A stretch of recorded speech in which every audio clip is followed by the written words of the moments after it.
तो देखो जो मैंने बैंक रे एफडी करचंती बा फिक्स डिपोजिट करिसंती सेमानक पई गुरुत्वपूर्ण खबर।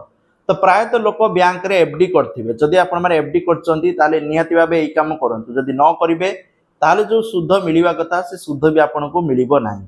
तो कौन रही गुरुत्वपूर्ण खबर चलतु जानिबा ता पूर्व चैनल को सब्सक्राइब करी पाखर थिबा ऑल बेल आइकन को दबाई दियंतु लेटेस्ट इन्फॉर्मेशन पाए। तो देखंतु पंजाब नेशनल बैंक रो गुरुत्वपूर्ण इन्फॉर्मेशन आसीची जे attention customer seeking non deduction of TDS on deposit जो मान डिपोजिट करचंती फिक्स डिपोजिट के अधिका करंती से मानको कोन करिया पय पड़े ना प्रति वर्ष 15G और 15H फॉर्म भरिया पय पड़े। ए फॉर्म भरिया पय एथि पय पड़े कारण आपनको टीडीएस कटिबोनी माने जो सुध आसुची जोरा आपनको मिलिबो टीडीएस आपनकर कटिबोनी किंतु जदि आपण माने 15G बा 15H फॉर्म न भरिबे ताले सुधटी आपनकर कटिकी पळेबो।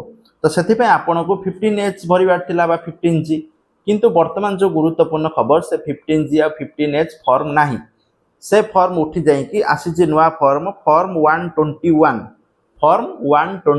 एई फॉर्म बैंक रो वेबसाइट रे अवेलेबल अछि नले बैंक रे जाई मध्ये आपण माने भरि परिबे 1/4/2026 रु माने एप्रिल 1 तारिख रु एई नियम लागि होईछि तेनु सबमिट करंतु नले आपनकर टीडीएस टी कटि चलिबो सुधरु कटि चलिबो पैसा तेणु जो मैंने फिक्स डिपोजिट कर गुरुत्वपूर्ण खबर। Thank you. जय जगन्नाथ।